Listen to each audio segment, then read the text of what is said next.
Hey, I'm Sandra Walker, and this is Reflective Astrology. Why is everyone going crazy about 2025? Because it's going to be a huge year. We have this really rare combination of astrological events where every outer planet changes sign. So that's Uranus, Neptune, and Pluto has just changed sign at the end of 2024. We have both social planets, Jupiter and Saturn, changing signs. We have all the inner planets going retrograde. That's Mercury, Venus, and Mars. And we also have the lunar nodes shifting to the Pisces and Virgo axis. So what does all that mean? It means a lot of big change. Normally, last year the big deal was Pluto changing from Capricorn to Aquarius, and that was a really, really big deal. And this year, so many of the planets are changing, all in the same year. So, as we move through this show, you'll begin to understand that it paints a picture of a completely different world than we've stepped out of in 2024. So just as we go through the year, then the nodes move from Aries and Libra axis to Pisces and Virgo. When I talk about the axis, I'm talking about the signs that are opposite each other on the chart. And so we have the North Node moving into Pisces and the South Node moving into Virgo. And we'll talk a bit more about that. We have Mars retrograde until March of this year. We have Venus retrograde in March. We have Neptune entering Aries in March. So March is a big month to keep in your awareness as we move through this year. We have Saturn entering Aries in May, and we've got Jupiter entering Cancer in June and Uranus entering Gemini in July, which we'll go into more of as we go through. But as we begin this year, we on New Year's Eve we had a dark moon. We had a new moon, which so it was the second new moon of the month, and that meant that we had the sun and moon both in Capricorn. Um, at that time, so a new moon is a time for setting intentions for the dark moon, particularly for leaving behind what no longer serves. And so you have this new moon in Capricorn, so time of the year which is associated with setting intentions, and then you've got this new moon that's associated with setting intentions, and you've got it all happening in Capricorn energy, which is all about creating structure and being organized. It helps you to take all of the energies from the last year, um, leave behind what is no longer serving you and move forward from a new space of knowing better who you are and what it is that your purpose is. With Mercury in Sagittarius, you're being encouraged to think big, to see the bigger picture, the bigger vision, to be adventurous, to be courageous. With Venus in Aquarius, you are taking a detached look at what you value and what you love in order to be able to set those intentions that are in true alignment with who you are stepping into.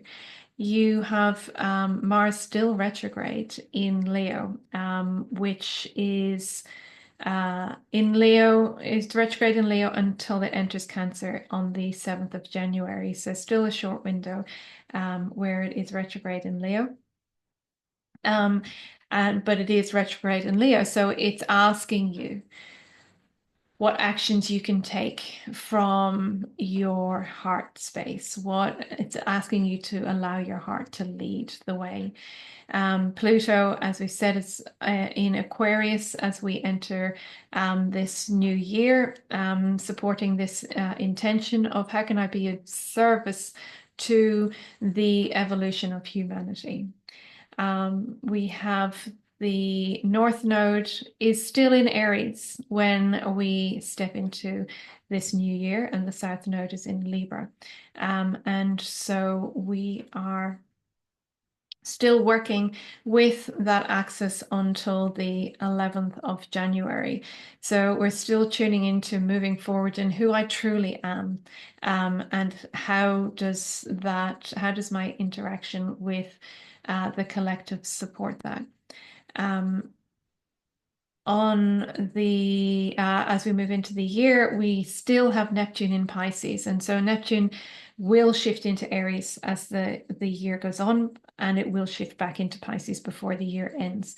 It moves into Aries proper in 2026, but we will get a preview of what that looks like. But right now, as we are setting these intentions for moving forward in 2025, Neptune is in Pisces, so we're still in that well of deeply intuitive,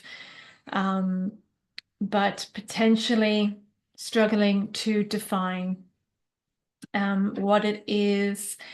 You can feel what it is you're wanting to achieve, what it is your purpose is, what it is you're moving towards, but you can't necessarily quite define it yet. So you may need to be setting these intentions, not necessarily from your mind space, but from really just feeling what it is that you need to move forward with in your life. However, Saturn also being in Pisces may be able to give you some level of boundaries around what is for you and what is not for you when trying to set those intentions. You have Jupiter in Gemini, which is giving you a broader perspective. Jupiter represents abundance and expansion, and Gemini is the mind, it's communication. It is intellectual. So you just have an even expanded perspective in this space. And finally, we have, at the start of the year, we have Uranus in Taurus, and that is freedom embodied. Uranus represents freedom, it represents revolution. Taurus is embodiment, it's grounding. So how do I ground in freedom? And I think, over the past 4 years, we've had a lot of experience at perceiving our freedoms to have been taken away in the external world and provided opportunities to seek where freedom lies within. And the more you access that embodiment of freedom, that embodiment of presence and peace in the face of chaos, the more you understand and embody the fact that freedom can never be taken from you. And so within all of these shifts that we have taking place this year, we have this dance that happens between Aries and Pisces. So initially we have the nodes. They set this whole process off. So the nodes that are currently in Aries and Libra move into Pisces and Virgo. So the North node moves from Aries into Pisces. So this is the beginning of we're moving where the North node is what we're moving towards. The South node is what we already embody. And so Pisces and Virgo axis can often allow us to see what spiritual levels of being we are able to embody. The Virgo helps us to bring it down, to bring it into reality. And so we have this continuous movement between all that could be and all that is, and how to integrate the both of those two things. And then we have the final Aries eclipse, will happen at the end of March, and we'll touch on that again later because that happens just before Neptune moves into Aries. So this Aries Pisces dance also involves Mercury, which Mercury moves in Mercury retrograde, sorry, and Mercury moves into Pisces from Pisces to Aries in March. And before going retrograde at 9 degrees of Aries, it it goes retrograde and moves back to 26 degrees Pisces. So it goes direct in Pisces and moves back into Aries until the 10th of May, switching to Pisces on the 31st of April. As Neptune switches from Pisces to Aries. So we've got Mercury switching from Aries to Pisces at the same time as Neptune is switching from Pisces to Aries. So again, this dance is taking place between these two signs. And Aries, Pisces is a spiritual sign. It's a boundless sign. It's a deeply emotional sign. It's a water sign. Aries is a fire sign. Pisces and Aries is not emotional. Aries is doing. Aries is getting things done. It's action, it's purpose, it's passion. Pisces is an ending of something, and Aries is the beginning of something. It's the very first sign in the zodiac. Pisces is the very last sign in the zodiac. Pisces is the closing of a chapter. Aries is the opening of a new chapter. And so this Mercury retrograde giving us an opportunity to reflect inward on what is going on in our lives. In Pisces, reflecting inward on our spirituality, on our spiritual thoughts, our spiritual communication, our spiritual beliefs. And in Aries, it's allowing us to reflect on the actions that we take from that place. So one leads to the other. So whatever we have discovered in the Pisces phase, and we close the chapter, letting go of what no longer serves, so that we can move forward into a new version. And so Mercury retrograde helping us to do that on an intellectual level, helping us to move inwards. And this is a theme of this entire year. There's a lot of retrograde energy allowing us to move inwards as the external big shifts take place, so that we can potentially look at them on the world stage and reflect inwards as to how that is present within, and does that feel like something that we want to be present in this new beginning, in this new version of self that will be birthed in 2026, and adjusting, realigning. We also have Venus, which moves into Pisces, which moves from Pisces to Aries on the 5th of February, goes retrograde on the 2nd of March at 10 degrees Aries, and then re-enters Pisces on the 28th of March, turning direct on the 13th of April.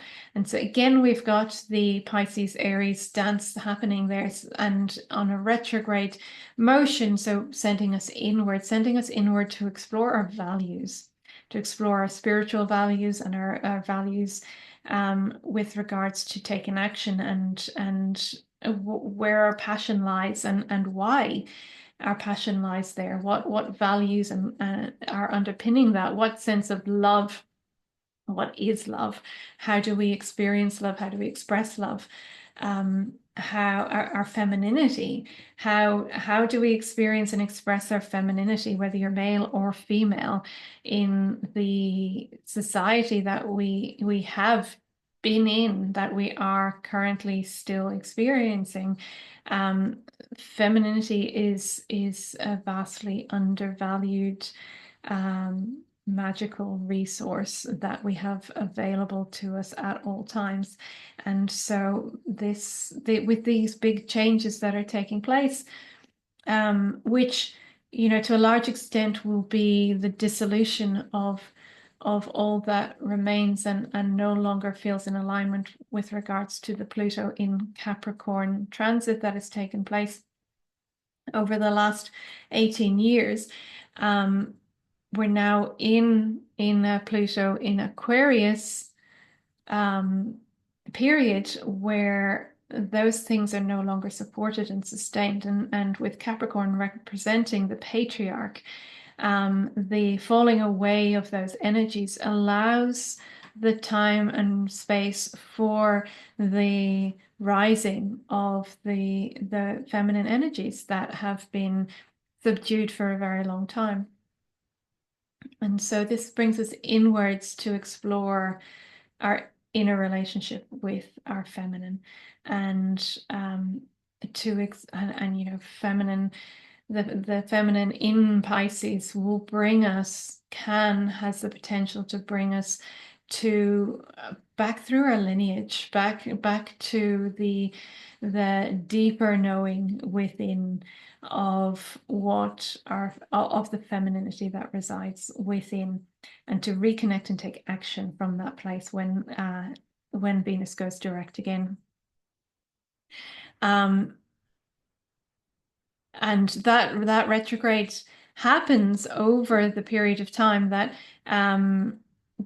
Neptune moves into Aries. And so as we're internally exploring our values, our femininity, our concept and embodiment of love, Neptune is moving into Aries, which is a more masculine sign, and potentially bringing the capacity to approach masculinity through a spiritual lens also.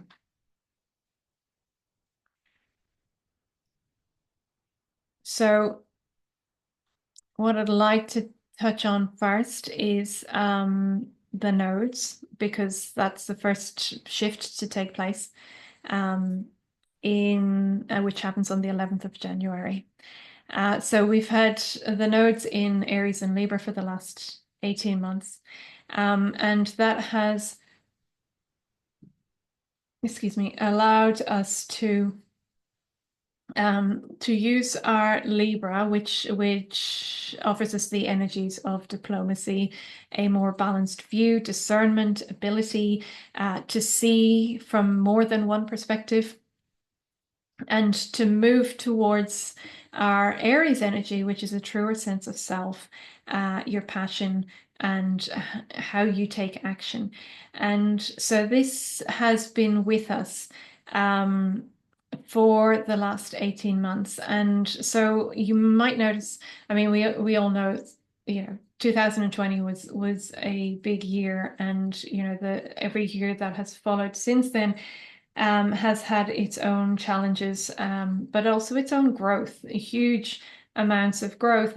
And so halfway through that period, you may have noticed that you were able to achieve a bit more balance in how you viewed what was happening in the world, how you viewed your interactions with other people, how you viewed everything that was going on, and that had the capacity to, you know, up until that point, I think there was a very large divide between right and wrong. Not right and wrong, but to duality of truth. So everyone had a truth which predominantly was born of fear, because there was this whole crazy world we had just landed in. And it was very unclear of what was going on because Neptune was in Pisces. And so there was so much information available to everyone at the time, but everyone's point of view could be backed up and proven with scientific empirical evidence of one description or another, and everyone could prove that they were right. And you know, around about the time that this Aries Libra nodal shift took place, we began to start understanding potentially that, well, if you feel completely right and I feel completely right, then our is one of us wrong, or are we both wrong, or are we both right to some extent? And you know, learning to understand that identification with a particular truth is not who I am. It's just who I've learned to be, has allowed us to free ourselves to the potential of discovering a truer sense of who I am. And so as you sit with the observations of interactions with other people using your Libra discernment and diplomacy, and ability to see beyond your own perspective, you learn more about who you are. You learn more about potentially releasing your stronghold on the truth that you've held on to, that you may not have even questioned for all of this time. And as you release that, you start to learn what your truer truth is, what your actual passions are.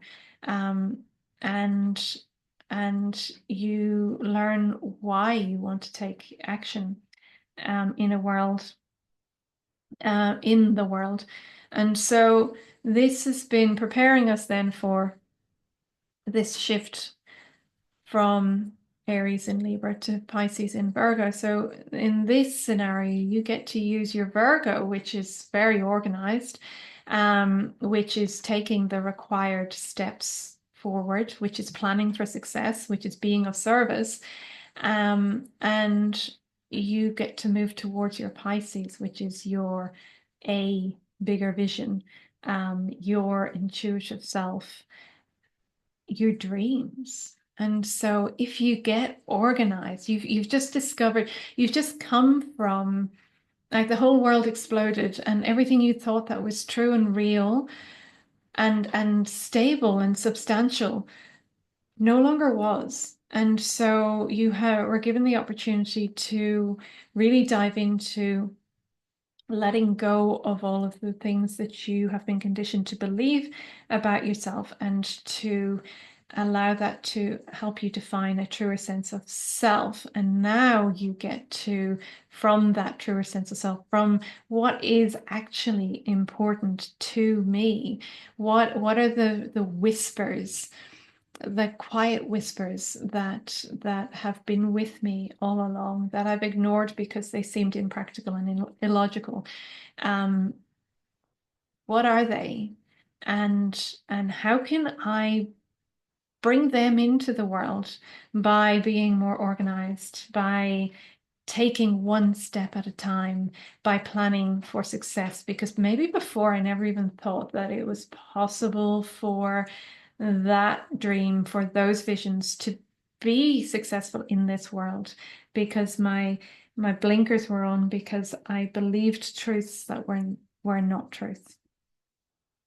So that's already quite a exciting shift that is taking place, and that happens from the 11th of January, so not long before that takes place. And our next our next big shift is Neptune moving into Aries. Now, Neptune has been in Pisces since 2011, with some shifting back and forth, but like continuously since 2012, since February 2012. And we begin the year with it in Pisces. It will move into Aries, but just for a short period of time. It will move into Aries on the 30th of March this year, and it will move back into Pisces on the 22nd of October. So we end the year with Neptune in Pisces again. So it feels, again, as we're coming back to this Aries Pisces dance, and it feels like we have something to learn through this year in order for next year to be birthed in the way that it needs to. So Pisces, Neptune in Pisces, Neptune is at home in Pisces. They represent this a lot of the same energies, and that can that can almost be too easy. We also have Saturn in Pisces, which we'll talk about later. But when I visualize Saturn in Pisces, I visualize the banks of a river, Saturn being the banks of a river, and Pisces being the water that flows through it. When I see Neptune in Pisces, it's more of a a puddle. There's no banks to hold it, and so it can be a bit stagnant. Um, but it has all the time in the world to just be. And so the opportunity is there to really delve into depths of realms beyond what you would normally have access to. Um, the problem is you can't, it's difficult to put words to them because words would be Saturn. Words would give it structure. It's difficult to do anything with it because again, that would be Saturn. So luckily we have had Saturn in Pisces also, not at the very beginning, not when Neptune first went into Pisces. It spent a long time there before Saturn joined it.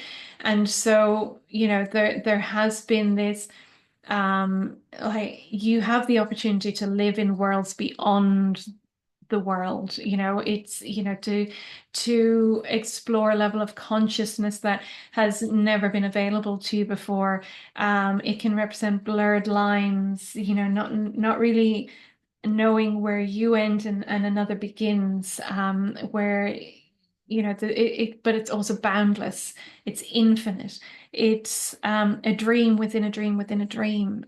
And you may have experienced this, through various different aspects of your life. I know, with regards to everything that's happened since 2020, whether that be um, diving into the realms of conspiracy theories. You go down the rabbit hole. Everyone's had some interaction with the rabbit hole at this point, and it's there's no end, there's no bottom to it. It just goes on and on and on and on and on, and you could literally lose your entire life in that space. And I think probably most people who dived too deeply into that rabbit hole may have been able to extract themselves when Saturn came along and provided them with a little bit with some boundaries. And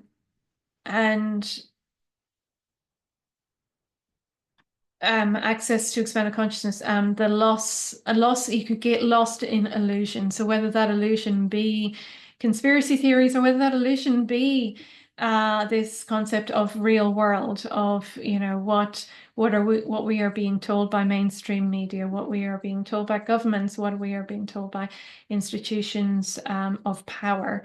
Losing yourself more and more and more in the patriarchal system, which we've touched on briefly with Venus, in in that the feminine has been lost more and more and more through that processing. And so it's so easy with Neptune and Pisces to lose yourself, but also so easy to lose yourself to allow self to dissolve and to truly experience these limitless aspects of consciousness. And now now Neptune moves into Aries on the 30th of March. And really, whatever you've experienced there is what you will be moving forward with when it moves into Aries to take action. And so if your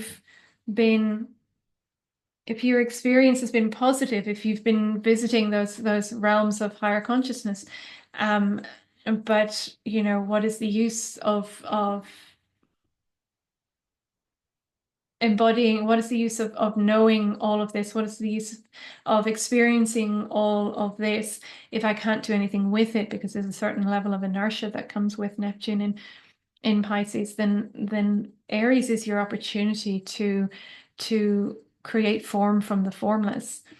If by contrast you've got lost in the illusion of in any illusion, whatever that may be, then maybe Aries in Neptune offers you a life ring to draw you back out, or maybe you move forward, lost and taking action from that space. Taking action. Aries also represents anger, and so that sense of lost and being lost and desperate and powerless. It could also have brought about a lot of powerlessness for you. May fuel anger and actions that could really not benefit you or humanity.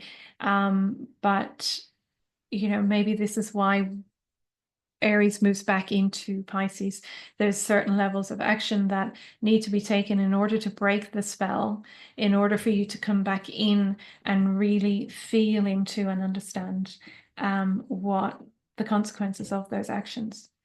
When Aries does move into, when Neptune does move into Aries on the day that it moves in, it is conjunct to a stellium in the fifth house, which is Pisces. Pisces is in the fifth house on that day.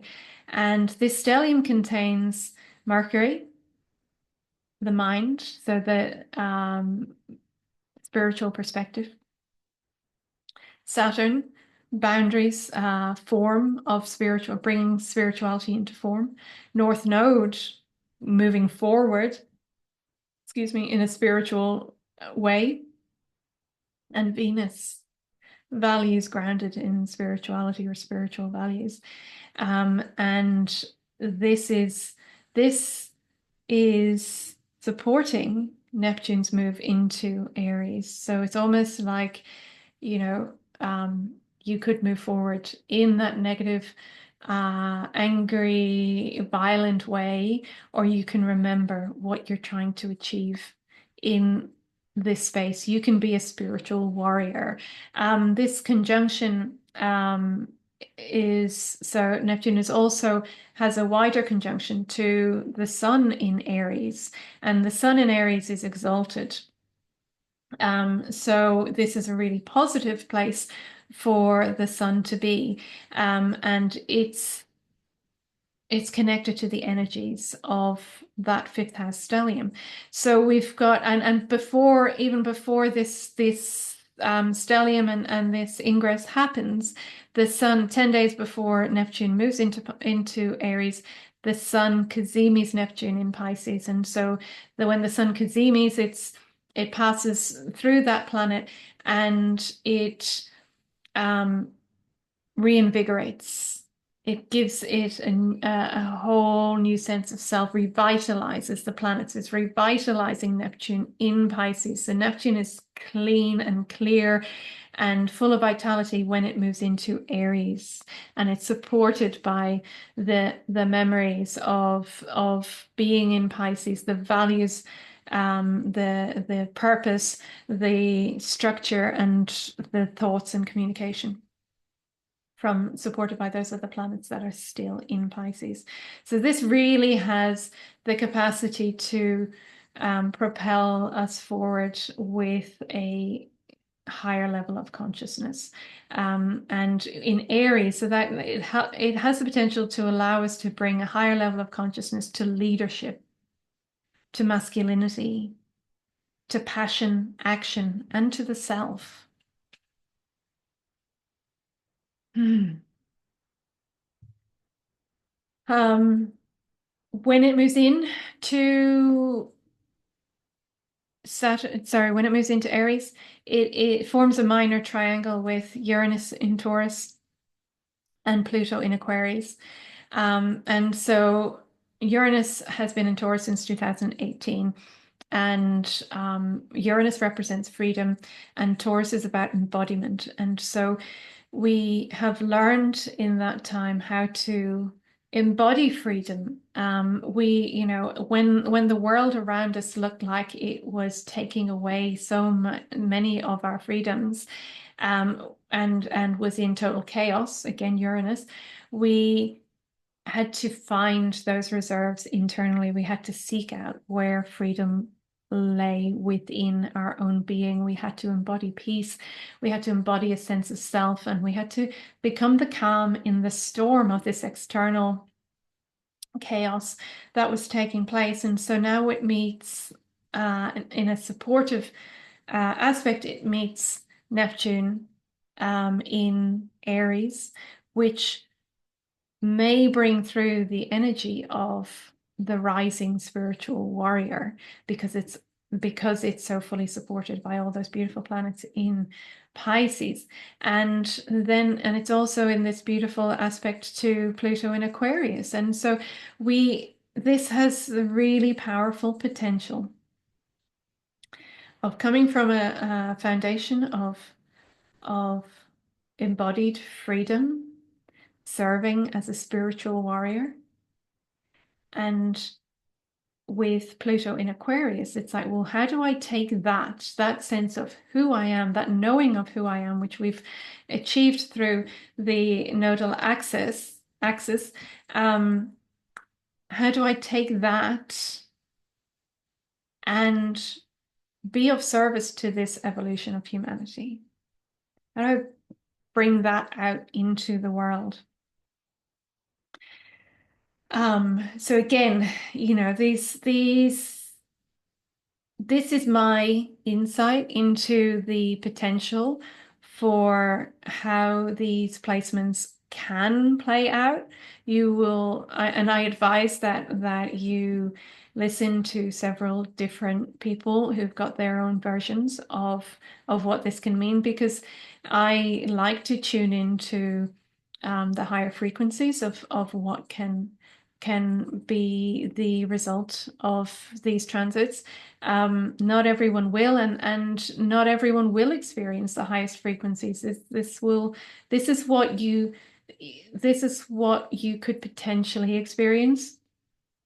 And obviously each one of these transits has the potential for a much lower frequency as well to play out. But I really feel, as the aspects that they find themselves in, as they're moving into these new spaces, really are supportive of the highest possible frequency. But if you consider the concept of a morphic field, being that when something when Usain Bolt broke the world record, and suddenly other people were able to do the same thing, it means that it's now in the world, it's now accessible. It doesn't mean that everybody will use it or access it. I'm not breaking world records in running as a result of that being a possibility. And so it's there, it's available. It doesn't mean it's necessarily for you in this part of your journey, but you do have access to it if you so wish.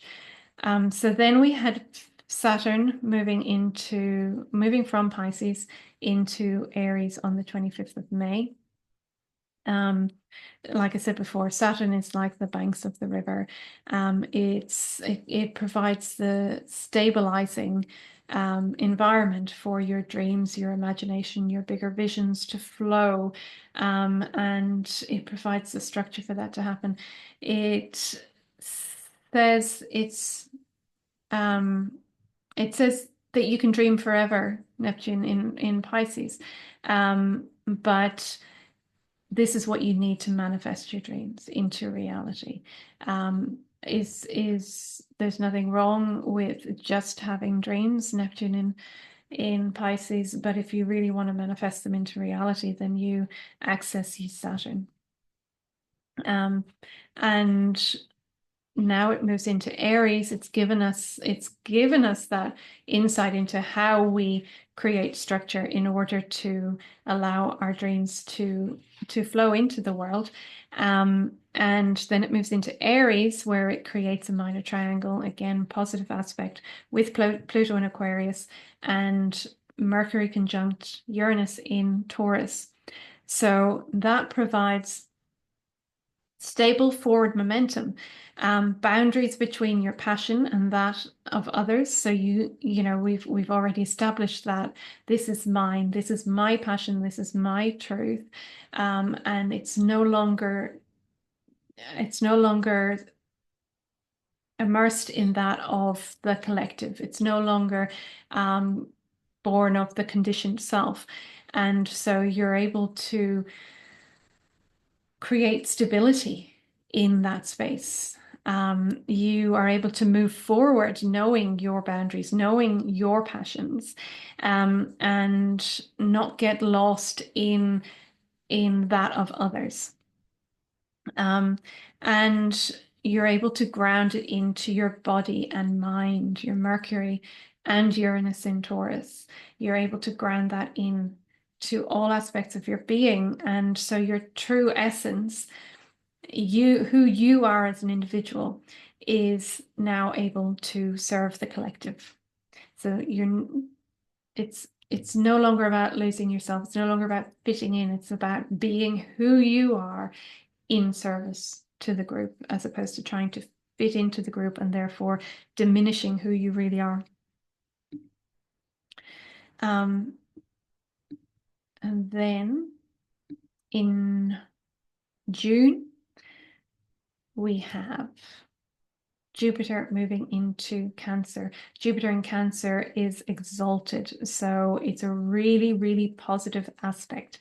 Again, we're feeling the higher frequencies, the higher vibrations of this, all of these movements that are happening, um, supported by, the supported by the placements. So Jupiter in Cancer is a exalted placement. It wants to be there. Jupiter is at its best there. And it's conjunct Mercury also in Cancer, forming a minor triangle with Venus in Taurus, and with Mars in Leo. So we have an expanded Jupiter.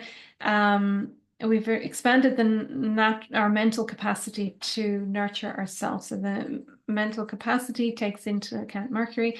The self-nurturing is Cancer. And so we've expanded beyond what we think is possible, what we've been told is possible, and we're really learning to understand our body on a different level, and how to nurture it and how to serve it, because we need, it's that analogy of you need to put on your oxygen mask yourself before you put it on anyone else, because you need to be okay to serve other people. And so really moving beyond the limitations of our conditioning into an expanded understanding of our body's capacity and capabilities and how to nurture it in the best possible way. And that, in the minor triangle with Venus in Taurus, helps us to embody our true values of self-love. And with Mars in Leo, how to take heart-led action from that space, from that version of who you are becoming, who you are learning to be. Then we are met in July by Uranus in Gemini. Uranus has been in Taurus since 2018, embodying freedom, truth, awakening, being present in the chaos.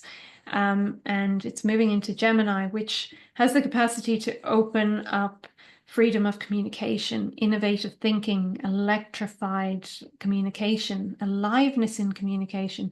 With social media and restrictions in communication and freedom of speech that have taken place over the last few years, the aliveness has died off. When do we have animated conscious conversations that help us to grow and expand, that has the potential to be a pivot point with Uranus in Gemini. Uranus in Gemini can represent social reform, social Gemini, reform Uranus, freedom, revolution, mind blown. It can produce mind blowing events, whether they be good or bad, but allows us to see beyond the natural realms of what our mind has the capacity to process. And it also, where the conscious mind, Gemini, becomes the higher mind, Uranus. So again, so much potential and opportunity over the next 7 years when that place for, that's as long as that placement will be there.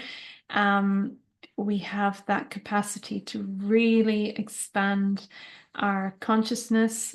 You know, we've been doing that with Neptune in Pisces, but now we get to move with it. Now we get to move from the inertia into the aliveness, into the innovation and the action with all of this Aries energy. So that's just the tip of the iceberg as to why 2025 is going to be such a huge year. I've spoken on other platforms about my sense that the last 4 years have been like a pregnancy that's had Braxton Hicks, and so we've had an insight into the potential pain that there is to come as we move into the birth canal, which I believe 2025 to be. The those pain points may intensify. They, you know, but labor doesn't have to be a terrible thing. So a new world is being birthed, and that is happening in 2026. This is the process of that taking place. We're moving into the unknown. We still don't know what that new world is going to look like. And at some point, if you desire a natural labor that is even enjoyable, you surrender and you let go of fear, and that is the most supportive labor that you can have, the most supported labor that you can have. And so yes, there is the potential. There's big changes taking place, but all of them, we've selected the right support network to be around us for that labor to take place, and for it to take place in the best possible way it can. There is big things to face, but we have been putting ourselves in alignment over and over again over the last 4 years in order to allow the process to happen as smoothly as possible. How that looks for each individual person will be different, but it is exciting. It is supported. It is completely beyond the scope of what we can possibly imagine at this moment in time. But what is pretty certain is that our perspective by the end of this year will be entirely different to the perspective we came into this year with.